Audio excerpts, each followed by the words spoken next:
League of Legends has been in a period of heavy stagnation throughout 2025 so far, despite Season 15 doing its best to shake things up with the new approach they've taken regarding Noxus and Ionia themes, as well as the inclusion of the new Otacon and Vita Strength objectives. Public attitude towards the game has never been this low. Viewership is down across all platforms, YouTube and Twitch. The game has seen a noticeable drop in monthly active players, and even pro play has been losing viewership. Previously, LCS and LEC would get concurrence in the 6-figure mark. Now, LTA as it's called, struggles to barely reach 20k. EU is doing a bit better in this department thanks to the help of K-Troll, but I think it's safe to say League is starting to really suffer not just in viewing interest, but also player interest. Granted, the game is nowhere close to being dead. You could still queue up and get into a game reasonably quickly, but compared to how ubiquitous the game was back in the 2010s and during the pandemic, this has to be the worst condition I've ever seen League in.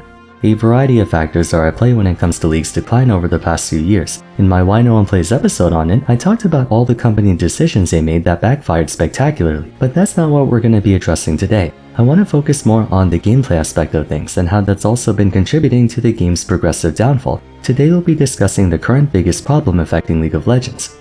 I want to start off by saying obviously there's a lot more than just one problem that has resulted in the game going to shit over the past few years. A multitude of issues have been festering for quite some time now, like how game quality has been degrading each passing year. Nowadays, it feels as if the outcome of a match is determined not by whichever team has the better players, but whichever has the teammate who mental booms and crashes out first. While they are of course important to consider, it's not like they haven't always been in the game. Feeders and toxicity were present back in the 2010s too. I want to pay attention to something that's notably unique about this time period though, that being the notion that League has been the same for the past 3 years, in my opinion anyway. Nothing has really changed within the game on a drastic level for a while. Even though champions have been getting adjusted, new items have come and gone, and we even got new objectives and so on, the overall feel of the game has been at a standstill since like 2023. Back when I reviewed the Season 15 changes, I couldn't help but notice how bland it felt. Visually speaking, it was excellent that Riot was finally changing up Summoner's Rift to fit a Noxian theme and then later an Ionian theme. But when I saw the patch notes of 15.1, it came off kind of bare bones. There were only 4 notable changes to the game: Otacon feats of strength, respawning Nexus turrets, and the changes to teleport. That is all. Don't get me wrong, Otacon was a big deal, evidenced by how many times it had to get nerfed, and the feats of strength finally gave us tier 3 boots, although only for one team. But 15.1 just didn't have the same game-warping feel as the new season updates of past years. I was under the impression that since they were splitting the year up into 3 parts, maybe they would do something big for the second and third split so that the bulk of 2025 would be evenly distributed instead of all at once. But after seeing the Ionian update and finding out all they really did was change Otacon, I was underwhelmed by how little there was. It was hyped up to be this big expansion on the same level as the Noxus update, but new game mode aside, it came off like just another patch.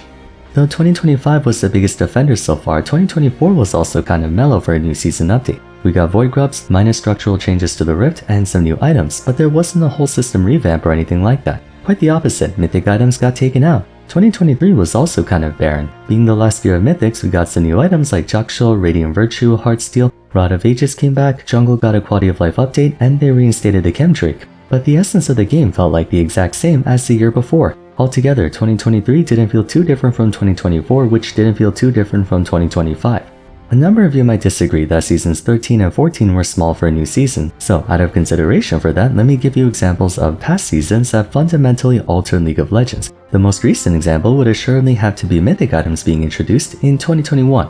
What made this so impactful was that it presented a complete and total overhaul of one of the most integral mechanics in the game: items. I'm not talking half a dozen, I'm talking quite literally every item in the game got changed more or less. Not just that, but we had a brand new class of items, mythics, containing items that shaped your playstyle to a huge extent. For instance, it was the first time AD carries and bruisers had a dash item. There hasn't been an item overhaul this big in like forever. The whole shop UI had to get changed, and players spent the first month of preseason basically relearning the game on account of every single champion having to reconfigure their builds. Those are the kind of changes that made preseason so exciting. Even though solo queue rankings did not matter throughout this time, what kept it fresh and dynamic was all the stuff we had to playtest and experiment. The craziest part is, relative to other preseasons, the mythic item system was actually near the bottom in scope, which really goes to show you how different every new year of the game was, and all the more reason why League feels so stagnant today.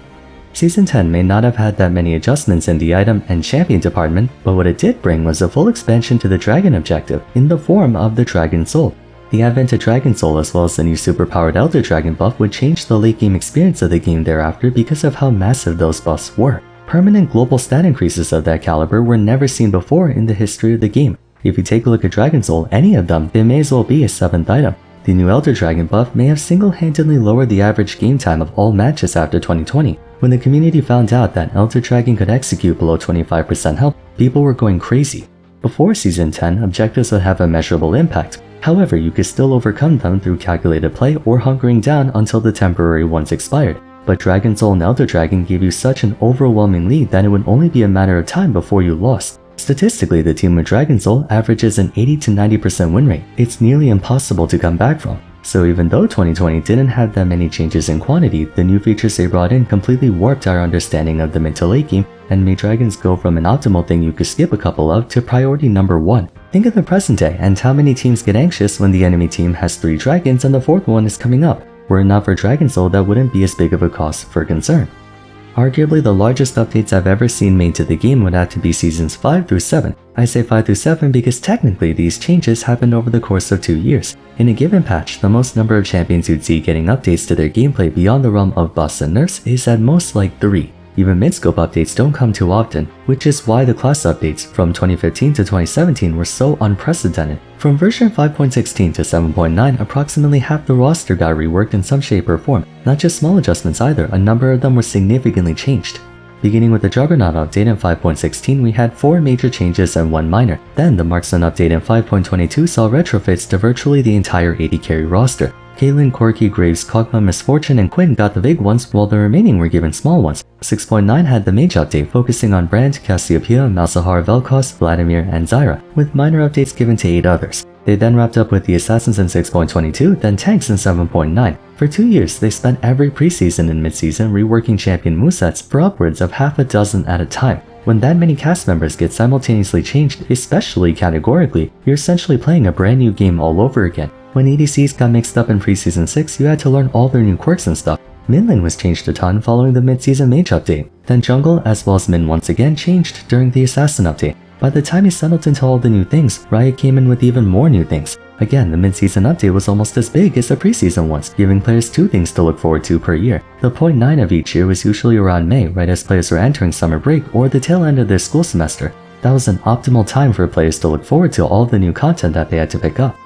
The bottom line is, League was changing on a fundamental level every season, keeping it fresh and exciting, albeit sometimes overwhelming. 2015 to 2020 was characterized by innovation and, more importantly, fearlessness. Riot did not care what the consequences of their ambitious changes were. They were focused on doing big things every half a year for better or worse to maintain a dynamite experience of the game, and it worked. In my opinion, the golden years of League were during that time. For all the complaints people had about tank meta, ardent sensor meta, ADC in 2017, what have you, I can't think of a time when people were more excited to tune into LCS, watch streamers for hours on end, and every top league YouTuber pulling easily high 6 to low 7 figure views per video without even trying. Despite how random it felt like Riot was doing all these changes over the years, to some extent they knew what they were doing. There was a huge focus on modernization, abandoning their previous outdated conventions of champion and game design and giving everything a fresh coat of paint. New items every season, new champion kits every season, VGUs coming out and receiving just as much attention and hype as actual new champions. Speaking of which, Riot was less concerned about making champions that sold skins or were overloaded, choosing instead to try all sorts of wacky ideas, whether they did or didn't turn out well. You had Bard, Echo, Tahm Kench, Kindred, Alawi, Jhin, Aurelion Sol, Talia, Clan, Ivern, Xayah, Rakan. It wasn't until late 2017 when they started to pump out the stupid champs like Kayn, Pre-Nerf Ornn, Kai'Sa, Pyke, etc. They didn't care. They just wanted to innovate and try new things, a stark contrast to how things feel now. The biggest mid-season update we had since 2022 was the durability patch, but all that did was make champions tankier. We haven't had the same groundbreaking updates as we did during the first decade.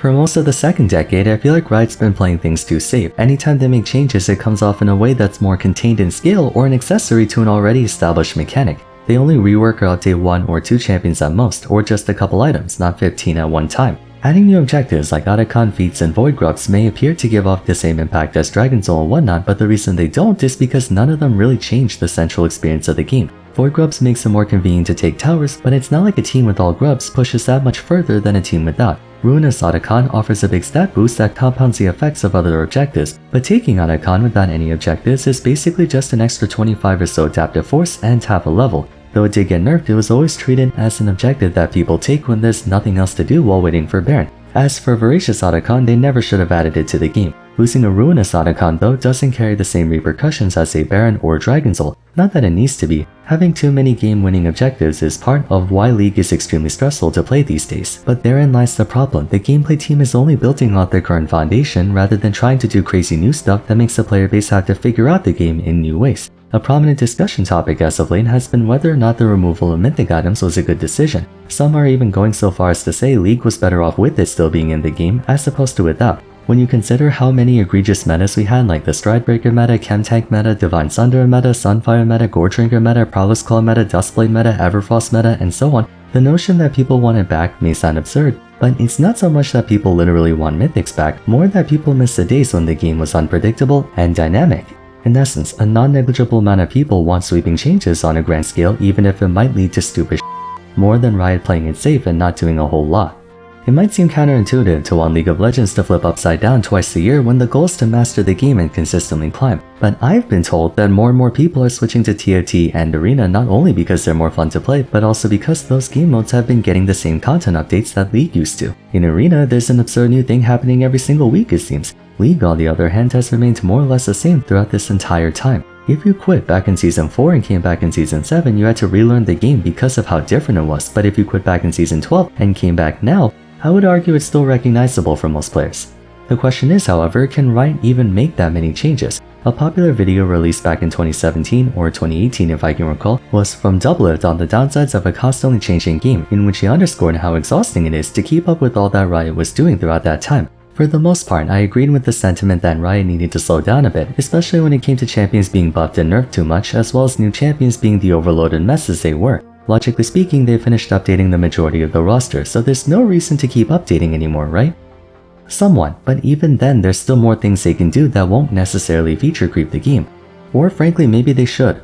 I feel like Riot's only hope in restoring interest to League is by doing something completely out of left field. Maybe half a dozen features at once instead of one every 3 years, or perhaps a complete reimagining of Summoner's Rift, making a brand new map or something. Voice chat even, anything to convince players that League has changed. Some new direction or initiative that paves a new future for the game rather than preserving the status quo. The fact that more players are excited for the new game mode and more players are moving to Arena or TFT or quitting the game and playing something else means it's not just the toxicity of the game that's responsible for this gradual exodus. People might just be bored of the game.